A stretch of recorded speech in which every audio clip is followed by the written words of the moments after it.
ટાઢે માર નાખ્યો, બહાર નો નીકળે. અમુક તો ટીવીમાં બરફ પડતો જોવે ને ત્યાં શરદી થઈ જાય. ઓહો હો, એટલે પણ ટીવીમાં પડે શું. ભાઈને હું પૂછતો હતો ક્યારેક ક્યારેક મહેમાનો મને કે પણ ટાઈટ બહુ છે. અને આમ થઈ તો લાભાર્થી પ્રોગ્રામ હોય ને તો હારા ને ટાઈટ વાય. આ ટાઈટ નહોતી લાગતી ને એ જ બધા અહીંયા આવ્યા છે. બાકી તો ક્યાંક સંભળાતું નથી એમ. આપણે એમ કે પ્રોગ્રામ છે, ના ના ચોક્કસ આવીશું, ચોક્કસ. અને ભાઈ પણ લાભાર્થે રાખ્યો છે. હો હું કયો ક્યાં રાખ્યો? ટાઈટના કાન બંધ થઈ જાય. પણ અહીંયા અવળી ઠંડીમાં પણ એટલા બધા આગેવાનો અહીંયા જે અહીંયા હાજરી આપી છે, તમામ વડીલોનું અહીંથી હું હાર્દિક સ્વાગત કરું છું. આપણે તાળીઓના ગગડાટ છે, આપણે એમને વધાવે. અને આમ તમે ધારો એટલી ટાઈટ છે નહીં હો. આ બધા જે હાવ હોય તો પછી તમે એની વંશ થઈ જાવ તો એ ટાઈટ માથે ઘોડો ચડી જાય. અમે તો સામે બેઠા હતા એમાં બાકી રહ્યું તો આપણા વિડીયો વાળા ઓલું ફરફરિયું માથે આવવા દીધું. હું આવવા જ દે. હવે આખો હાથી જાતો એમ અંબાડી સામે હું જોઉં એમ. અને હવે અમે જો તમે સાંભળી લો કે હવે ઠંડીને સામું અમે જોઈને બેસીએ તો હવે હાથ બારા કાઢવા કેમ? એટલે અમારે માનસિક સ્વીકારી જ લેવાનું હોય કે આમાં જ આપણે પ્રોગ્રામ કરવાનો. આ તમે આ તો ભલે આપણે બધું ઓઢીને બેસવું જ જોઈએ, એમાં કાંઈ હું એમ નથી કહેતો કે આપણે ભભૂત લગાવીને બેસવું જોઈએ. પણ એક તમે સાંભળી લો કે દાખલા તરીકે તમે બારગામ ગયા, નક્કી હતું કે 5 વાગ્યા પહેલા દી આછમાં પહેલા ઘરે પહોંચી જશું, મોટરસાઇકલ લઈને ગયા છો. પણ જ્યાં જોગાનું જોગ બન્યું એવું કે ત્યાં તમારે વાળું કરવા ખોટી થવું પડ્યું જમવા સુધી. આવી ઠંડી છે અને આપણી પાસે કાંઈ ન હોય. પણ નક્કી છે ઘરે પોગવાનું છે. ઘરે પોગો ત્યાં સુધી ભલે થોડી ઠંડી લાગે પણ મજબૂત એવા રહી કે ઘરે પહોંચી ત્યાં સુધી ઠંડી લાગે. ઘરે પોગ્યા પછી પડી જાય કે હોય બાપા ટાઈટે મારી નાખ્યા. હું કામ પછી ઓઢવાનું આવી ગયું ત્યારે એ ટાઈટ આપણને દેખાતી હોય. એક આપણી પોતાની માનસિક તૈયારી હોવી જોઈએ. એટલે આવું બધું ઠંડીની તો આવવાની જ છે ને. જેમ ઠંડી પડે એમ સારું, જેમ ઉનાળામાં તડકો પડે એમ સારું, અને ચોમાસામાં જેમ વરસાદ પડે એ સારું. પણ અમુક માણસ છે ને એટલા બધા કાયર છે ને, તો ટાઈટ આમ બહુ ઠંડી પડે તો કે ટાઈટે મારી નાખ્યો, બહાર ન નીકળે. અમુક તો ટીવીમાં બરફ પડતો જોવે ને ત્યાં શરદી થઈ જાય. ઓહો હો, એટલે પણ ટીવીમાં પડે શું. એટલે બહુ ઠંડી હોય તો એમ કે ઠંડીએ મારી નાખ્યો. આ ભીખુદાનભાઈ વર્ષોથી આ દાખલો આપે. બહુ ઉનાળામાં તડકો પડે તો હા ગરમીએ મારી નાખ્યા. અને ચોમાસામાં બહુ વરસાદ પડે હું કે મેં એ ભૂકા કાઢી નાખ્યા, મારી નાખ્યા. તો કોડા તારે હાટું ચોથી સિઝન અમારે કાઢવી ક્યાંથી? તડકો ને સાયો બે સહન કરવાની તાકાત હોય એ જ વ્યક્તિ કાંઈકનું કાંઈક કાર્ય કરી શકે. અને જેણે ગૌશાળાઓ માટે જેણે કાર્યો કર્યા છે એવી 21 ગૌશાળા 20 ગૌશાળા એમના પ્રતિનિધિઓને પણ અહીંયા લાવીને ભાઈએ સન્માનનો પણ એક કાર્યક્રમ ગોઠવ્યો. એમનું પણ હું બધાનું હાર્દિક સ્વાગત કરું છું. અહીંયા ભાઈ ભીમો ક્યાં ગયો કે નીકળી ગયો? શું થયું? ક્યાં બેઠો આવે? સાહેબ ગાયું માટે એ માણસે એટલી બધી એમ કહેવાય કે આમ કહેવાય ને ગામો ગામ સાહેબ નાચ્યો છે. એ માણસ રીમો છે. સ્ત્રીના કપડાઓ પોશાક પહેરીને, એટલે આજે અહીંયા સન્માનમાં આવ્યો તો એ જ પોશાકમાં આવ્યો કે માયાભાઈ જે માટે હું જે રીતે નીકળ્યો હતો એટલે મને કવિ કાગની કવિતા યાદ આવે સાહેબ કે માથે ઓઢિયો ઢણીને પગે બાજ ઘુઘરા રે, માથે ઓઢિયો ઢણીને.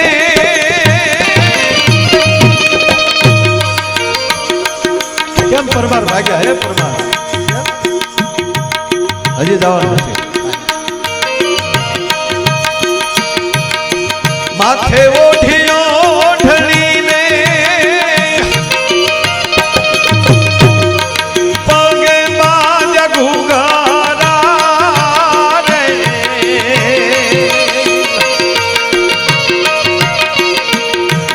એ જીયા નારીઓ એ બનીને રાત ભર રહેના રે, જો નારા કોઈ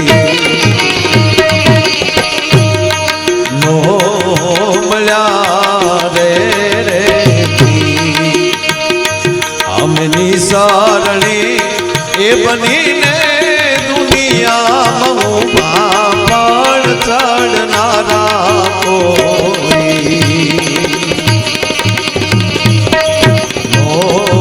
મળ્યા રે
ચડનારા કોઈ નો મળ્યા રે અમે દાદરા હે બનીને ખીલા ખૂબ ખાધા પણ ચડનારા કોઈ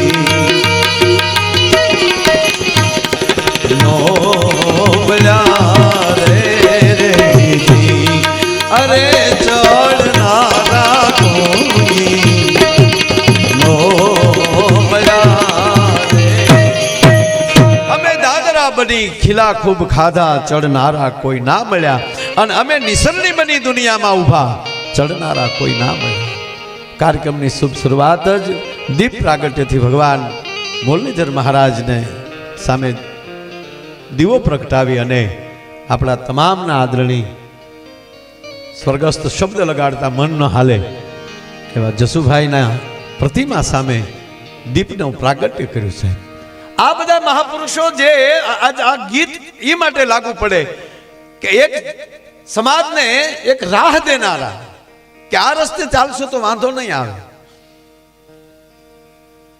આ રાહ ચીંધનારાને એમ કહેવાય કે એના રાહે જ્યારે કોઈ ચાલે નહીં ત્યારે પીડા થાય અને પીડામાં આવા ગીતો ઉત્પન્ન થાય.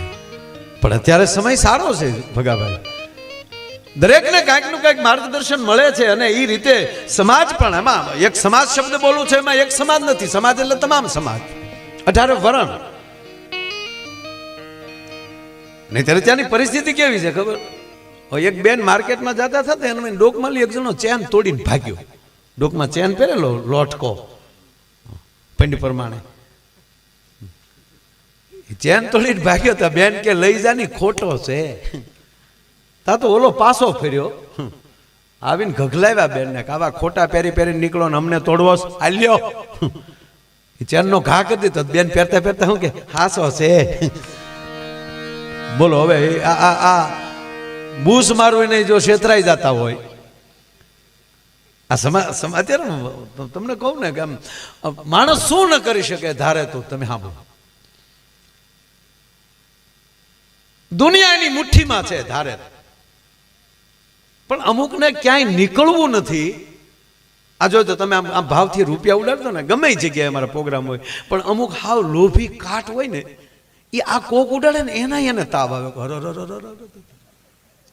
પછી બાજુમાં બેઠેલું શું કે લક્ષ્મીનું અપમાન કહેવાય. હવે એક હું તમને કહું કે લક્ષ્મીજી આપણી માં છે, બરાબર? હવે જિંદગીમાં આપણે એની પાસે બાળકથી મોટા થઈ શકવાના છીએ એ મને કહો તમે. તો આપણે જ્યારે બાળક હજી ભલે ગમે એવડા હોય પણ આપણી માં છે એના ખોળામાં હજી આપણે ન બેસી એવું કહો તમે. તો આ લક્ષ્મીનો ખોળો નહીં તો બીજું શું? માં આપણને ખોળામાં લે એટલે આપણા પગ 100% માના ખોળામાં પડવાના જ છે. અને પછી એમ કહે કે બાળકને ખોળામાં ન જવાય, પગ પડ્યા માં ઉપર, માનું અપમાન ન થઈ શકે. બાળક જે માં ઉપર પગલિયું માંડતો હોય, માં નથી હમણાં રમાડતા હોય તો આપણા પગ તો માના ખોળામાં જ હોય ને.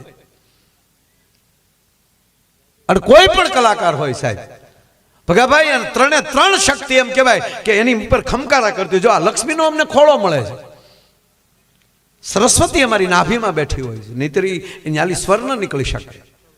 અને મહાકાલી અહીંયા ડોકે બેઠી હોય છે, એ ન હોય તો અવાજનો થરો ન નીકળી શકે. આ ત્રણેય શક્તિ ને આ જ હોય એટલે અમને તો માનો ખોળો મળે છે.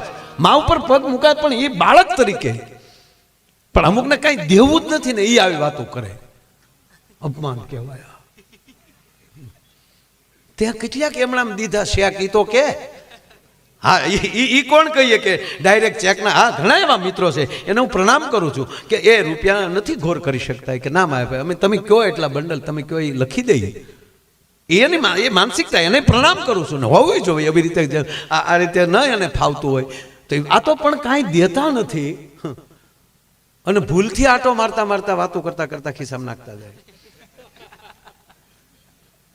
હવે મંદિરે જાય ન્યાલી જોડા ઉપાડી લેતા હોય અને પાછા વાત શું કરે ખબર, લક્ષ્મીનું અપમાન થાય. તું તો કોકના જોડા રહેવા દે, બીજી પછી વાત કરજે. એટલે માણસમાં ગુણ જો આવી જાય, દરેક વ્યક્તિમાં ગુણ તો પડ્યા જ છે ભાઈ. અને તમે સાંભળી લેજો, કોઈ પણ વ્યક્તિ પોતાની પ્રગતિ જ પછી મોટો થઈ શકે, ડાયરેક્ટ મોટો હોતો જ નથી.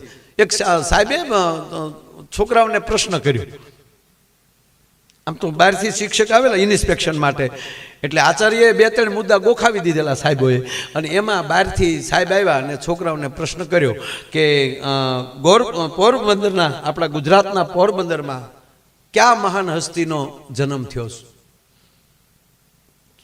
છોકરો ઉભો રહ્યો, હમણાં તને પૂછું. અમુક છોકરા તો પરાકાષ્ઠ આવ્યો. એક છોકરો લેશન ન લાવ્યો, તેના સાહેબે એક ઠપાટ મૂકી, લેશન નથી લાવતો, હોમવર્ક. હોમવર્ક કે હોમવર્ક, હોમનું વર્ક કરવું, તમારું વર્ક કરવું.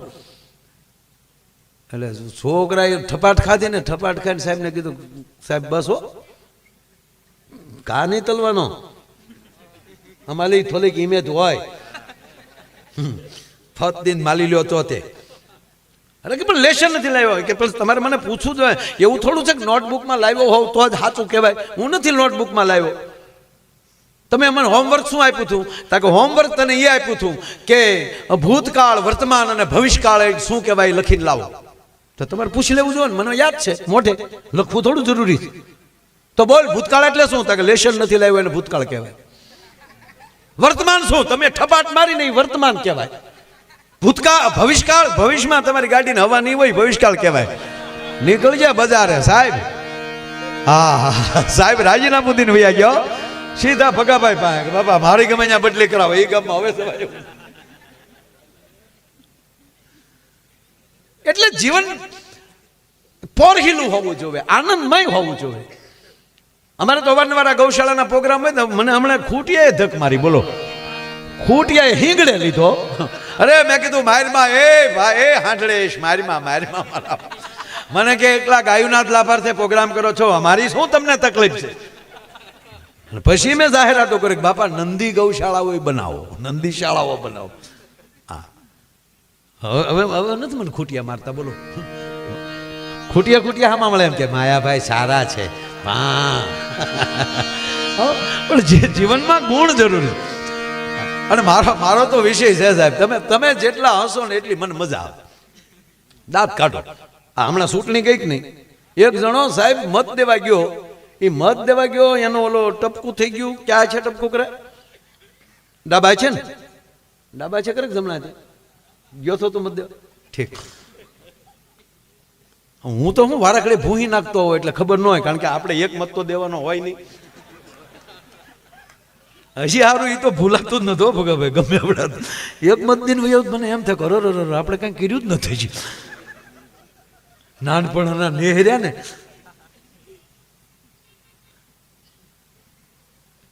એટલે હું તરત ભૂઈ નાખું. આમ લગભગ તો હવે ટપકું નથી કરતા મને, કાને કેટલાક ટપકા કરવા વાળા ઘડી. અરે એક બેન મત દેવા ગયા હતા, ન્યાય ઓલા જે ટપકું કરવા વાળા બેન હતા કર્મચારી, એ બેને ટપકું કર્યું ને તો ઓલા બેને કીધું કે બેન આ તમે કાળો ટપકું જે કર્યું છે એ એકચ્યુઅલી કેટલા દિવસ રહેશે? એટલે ઓલા બેને જવાબ દી દીધો, હું થયું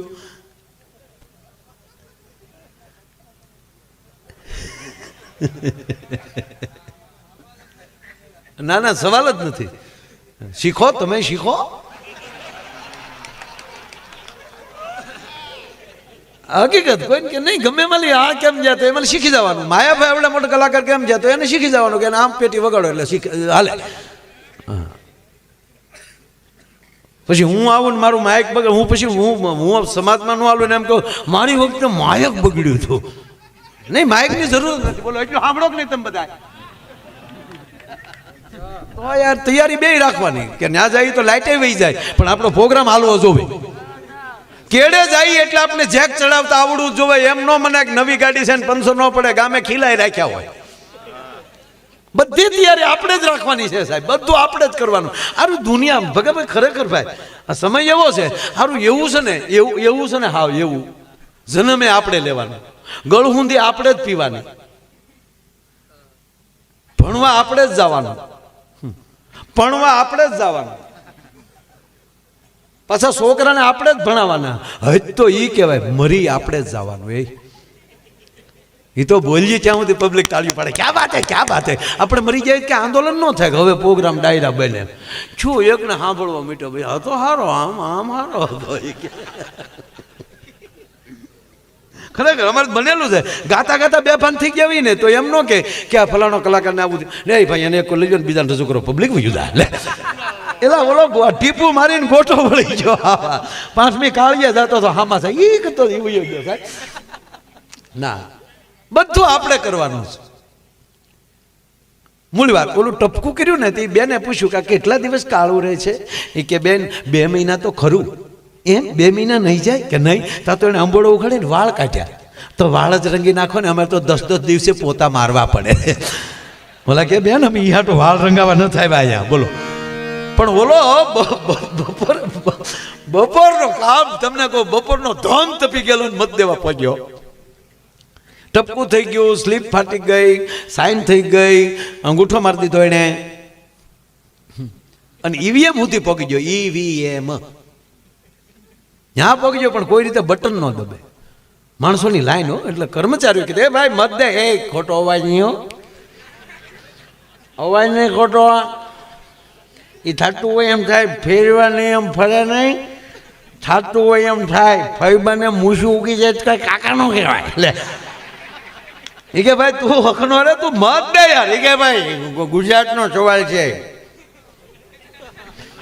એટલે એમાં ઉતાવળ નહીં કરવાની, અને મારો જન્મજાત અધિકાર છે મત દેવો. એ કે ભાઈ તમારો અધિકાર જ છે, તમારો અધિકાર તો પૂરો થયો, હવે તમારે ખાલી આમ દબાવવાનું છે.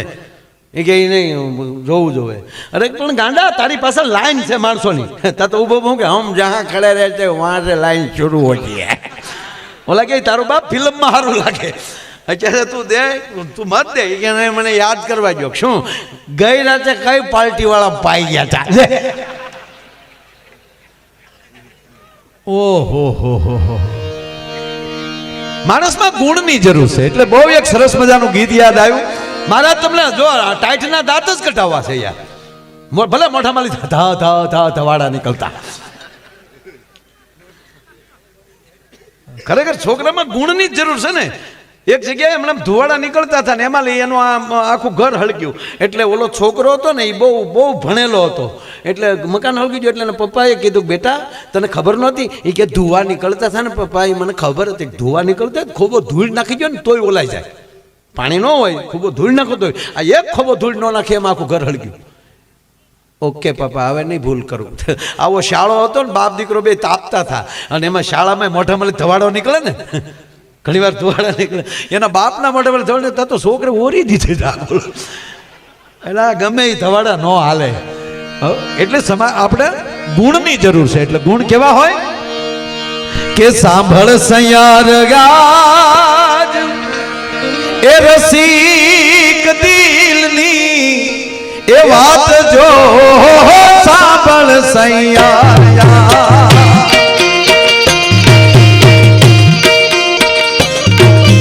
સાંભળ સૈયાર રસિક દિલની વાત જો સાંભળ સૈયાર.